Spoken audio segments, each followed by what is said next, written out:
السلام عليكم، اهلا بكم في حلقه جديده وشرح جديد من شروحات تطبيق كاب كات. النهارده معانا موضوع مهم جدا. كنا شرحناه قبل كده ولكن الاسئله اللي عليه كانت كتيره وفي تفاصيل كانت محتاجه تتوضح اكتر، وهو موضوع تغيير خلفيه الفيديو. والنهارده هنعرف ازاي نحط خلفيه صوره، وكمان هنعرف ازاي نحط خلفيه فيديو. فان شاء الله النهارده الموضوع هيكون سهل، هوضح لك كل التفاصيل عشان تستفاد. فيا ريت قبل ما نبدأ موضوعنا تعمل لايك على الفيديو ده، واي حد مهتم بتطبيق كاب كات او المونتاج عموما ابعت له الفيديو ده. ويلا بينا نبدأ موضوعنا النهارده. في البداية بس ان انا نسيت اسجل الجزء المهم ده في الشرح اللي انت هتشوفه دلوقتي. ان الخطوات اللي انت هتشوفها دلوقتي واللي هنعملها في الفيديو لازم انك انت تطبقها قبل ما تعمل اي حاجة في الفيديو. يعني تغير خلفية الفيديو بتاعك وتحفظه عندك، وتبتدي بقى تعمل المونتاج بتاعك، تضيف الطبقات بتاعتك وكل التفاصيل اللي انت عاوزها. يعني الخطوات اللي انت هتشوفها دلوقتي قبل ما تعمل اي حاجة في الفيديو بتاعك او اي مونتاج او اي شيء. طيب يا شباب، بنفتح تطبيق كاب كات عادي جدا، وبنيجي من علامة الزائد اللي انت شايفها دي وبنختار الفيديو اللي احنا هنعمل عليه التأثير. فانا بحدد على الفيديو او الجزء اللي انا عاوز اعمل عليه التغيير الخلفية، وباجي من تحت هنا على حاجة اسمها تكرار او حاجة اسمها كوبي او حاجة اسمها نسخ. بدوس عليها ويبتدي الفيديو بتاعي يتكرر مرتين، ادي نسخة اولى وادي نسخة تانية. لما بدوس على النسخة التانية اللي انا لسه عامل لها تكرار بدوس على كلمة اسمها تراكم، ولما بدوس عليها بلاحظ ان هو نزل لي من فوق لتحت. يعني خلينا نرجع خطوة، هنلاحظ ان هو كان فوق وبعد كده نزل لتحت. هبتدي ان انا احدد عليه كده بصباعي، بدوس عليه ضغطة مطولة واقدر ان انا اتحكم فيه، فهنزله لتحت وهبتدي ان انا اشده الاول الفيديو بحيث الفيديوهين يكونوا تحت بعض بالظبط. طيب انا كده عندي فيديوهين وفي النص مسافة، هقول لك هنعمل ايه فيها دلوقتي. كل اللي عليا دلوقتي ان انا احدد على الطبقة اللي تحت خالص دي، وهبتدي اجي عند حاجة اسمها قطع او كات اوت على حسب اللغة عندك. هندوس عليها وهنبتدي ندوس على كلمة ازالة الخلفية. اول ما بدوس عليها بيبتدي يحمل لي من ازالة الخلفية هنا هو 0%، فهبتدي ان انا اسيبه لحد ما يحمل 100%. هو بيبتدي يعد على حسب مدة الفيديو بتاعك، هيبتدي ياخد الوقت بتاعه، فانت سيبه ياخد الوقت بتاعه. هو دلوقتي مدة الفيديو بتاعي يعني مش كتير، حوالي 33 ثانية، فعشان كده هيحمل بسرعة. فانت لو مدة الفيديو بتاعك طويلة ممكن ياخد له مثلا 5 دقايق 10 دقايق وهكذا. هو قرب يحمل وكده قال لي تمت إزالة الخلفية.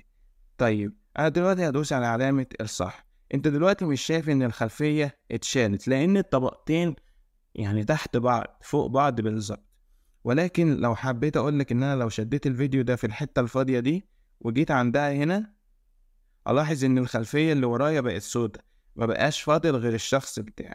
فهخلي الطبقتين تحت بعض كده، وعاوز بقى ان انا اضيف خلفية سواء صورة سواء فيديو. خلينا في الاول نجرب على الصورة. هيظهر لي من تحت اداة اسمها اضافة تراكم او اضافة طبقة، كنا شرحناها في شرح كاب كات من البداية، عشان برضو لو انت مش عارف في كاب كات كتير شرحنا كل المصطلحات والحاجات دي، فتقدر انك انت تشوف السلسلة من وصف الفيديو. خلينا نشرح من البداية خالص. فانا باجي عند التراكم هنا او لاير او اوفرلاي، وبعد كده هدوس على اضافة تراكم، هينقلني على الاستوديو بتاعي، هختار الصورة بتاعتي. فمثلا انا هختار الصورة دي بغض النظر عن ان انا واخد لها سكرين شوت، انت اي صورة تقدر تختارها عادي. فهندوس على كلمة اضافة، فهيبتدي ان هو يبقى ظاهر لي بالشكل ده. ودي كانت مشكلة بتواجه ناس، وبيقول لي ان الصورة طلعت فوق الفيديو اصلا. في الاول خالص عاوزك تشد من الشرطة هنا الصورة بتاعتك لحد الاجزاء اللي انت عاوز تضيف عليها الخلفية بتاعتك. فانا هضيفها على الفيديو كله، وبعد ما اضيفها هبتدي ان انا اكبرها كده زي ما انت ما شايف، اقدر ان انا اتحكم فيها بالصباعين بتوعي طول ما انا محدد عليها. طيب انا مثلا عاوز الاجزاء دي هي اللي تظهر. طيب عشان اخليها بقى ما بين الطبقتين دول، باجي عند حاجة هنا اسمها، وانا محدد على الخلفية اللي انا حطيتها، باجي عند حاجة اسمها هنا طبقة او لاير، بدوس عليها وبيظهر لي ارقام 1 و2 على حسب عدد الطبقات اللي انت حاططها. فانا هي عندي رقم 2 فاكيد هتبقى رقم 1. طبعا اول ما عملتها الفيديو بتاعي ظهر فوق الصورة، كده انا رتبت الطبقات بتاعتي. دي كانت مشكلة بتواجه الناس، وهدوس على علامة الصح. وبكده اقدر ان انا لو شغلت الفيديو بتاعي الخلفية بتاعتي هي اللي اتضافت. تقدر تضيف اي خلفية انت عاوزها. طيب انا دلوقتي عاوز ان انا اشرح حاجة تانية. انا دلوقتي عندي الصورة وعندي الفيديو. ممكن تكون الصورة مش مناسبة مع الفيديو من ناحية الالوان، فكل اللي عليا ان انا بشيل التحديد خالص من على الصور كلها والفيديوهات، وباجي عند حاجة اسمها هنا فلاتر، بدوس عليها. وتقدر انك انت تختار فلتر عام على الصورة بتاعتك، بحيث ان الصورة بتاعتك والفيديو يكونوا متناسقين في الالوان عموما. فمثلا ممكن نيجي هنا، انا بحب الفلتر ده حتى دايما بستخدمه، وبكده الاتنين يكونوا مناسبين مع بعضيهم. طيب ممكن ان انا مثلا انت مش عاوز فلتر جاهز، تدوس على كلمة ضبط اللي جنبها دي، هيظهر لك بقى ايه السطوع. تقدر انك انت تزود السطوع بحيث ان الاتنين يكونوا درجة اضاءة واحدة. نيجي من ناحية التباين نقلله شوية. نيجي من ناحية التشبع، عايزه يبقى ابيض واسود ولا عايزه يبقى درجة الالوان فيها تشبع. من ناحية الازدواجية، الإضاءة دي ممكن ما نعملش فيها حاجة. بس فأنت الإعدادات دي مش ثابتة، ممكن أنت تزود إضاءة، أنا ممكن أقللها. فدي بتبقى على حسب الفيديو والصورة اللي أنت حاططهم. تظبط الإعدادات كده، تلعب في الأرقام لحد ما تثبت على أرقام معينة. احفظها عندك، بما إنك هتستخدم الخلفية دي طول الوقت وهتستخدم الفيديو في نفس المكان، فأنت الإعدادات دي هتبقى ثابتة معاك. أنا ما أقدرش أقولك إعدادات وأنت مكانك مختلف عن المكان بتاعي. طيب خلينا نخرج خالص، خلينا نمسح دي وخلينا نضيف فيديو. كل اللي عليا ان انا هحدد هنا، وهاجي عند الطبقة بتاعت الصورة دي وهبتدي ان انا اعمل لها حذف، وهاجي عند اضافة تراكب بنفس الطريقة بتاعتنا، ولكن المرة دي بقى هختار فيديو. فهبتدي ان انا ادوس على اضافة، وهبتدي ان انا اكبره زي ما اتفقنا. طبعا هنا مدة الفيديو بقى ما اقدرش ان انا اتحكم فيها. طبعا انت تبقى جايب الصورة بمقاس معين مثلا بنفس مقاس الفيديو، او جايب الفيديو بنفس مقاس الفيديو بتاعك، بحيث ان هم يكونوا متناسبين، ما تقعدش تكبر وتصغر وهكذا. طيب انا دلوقتي الفيديو بتاعي اهو. هبتدي ان انا اجي زي ما اتفقنا عند كلمة هنا اسمها لاير او طبقة، وهبتدي اخليه رقم 2. وبكده اقدر ان انا اشرح على الفيديو ده. مثلا ممكن ادوس هنا وابتدي احركه هنا. مثلا عارفين انتوا الناس اللي هي بتحب تشرح على الفيديو معين، فممكن ان انا اخليها هنا كده. تقدر تحدد على اي طبقة وتتحكم في البعد بتاعها، تتحكم في المساحات بتاعتها وهكذا.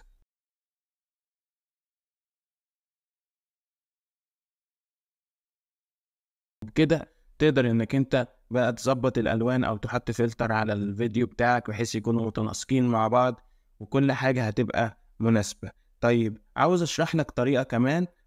خلينا نحذف بقى الطبقتين دي. يعني انت لو ممكن الطريقة دي نفعت معاك فتمام، ما تكملش الفيديو. لو الطريقة دي ما نفعتش معاك هقولك على طريقة تانية بأمر الله.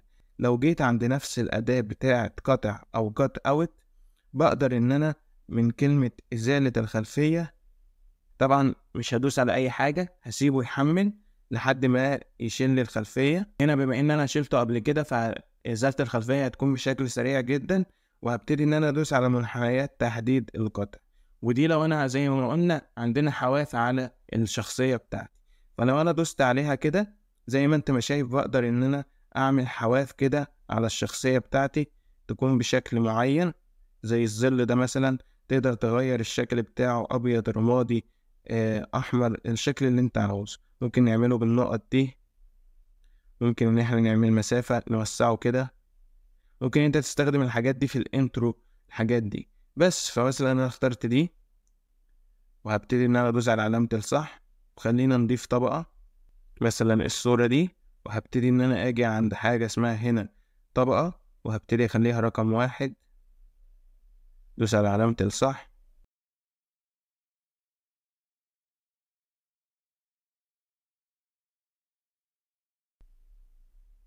واروح مصغرها كده، واروح مثلا جايبها هنا، وابتدي ان انا اتكلم في الفيديو بتاعي بشكل سهل. طبعا تشيل التحديد، كأنك مثلا لو انت من النوع اللي بتعمل اخبار مثلا فعاوز تشرح على حاجة، عاوز تشرح على فيديو، على صورة، براحتك. ده هيساعدك في انك تنشئ محتوى بشكل سهل جدا. بس كده، اتمنى ان انا اكون وضحت لك الموضوع بشكل بسيط.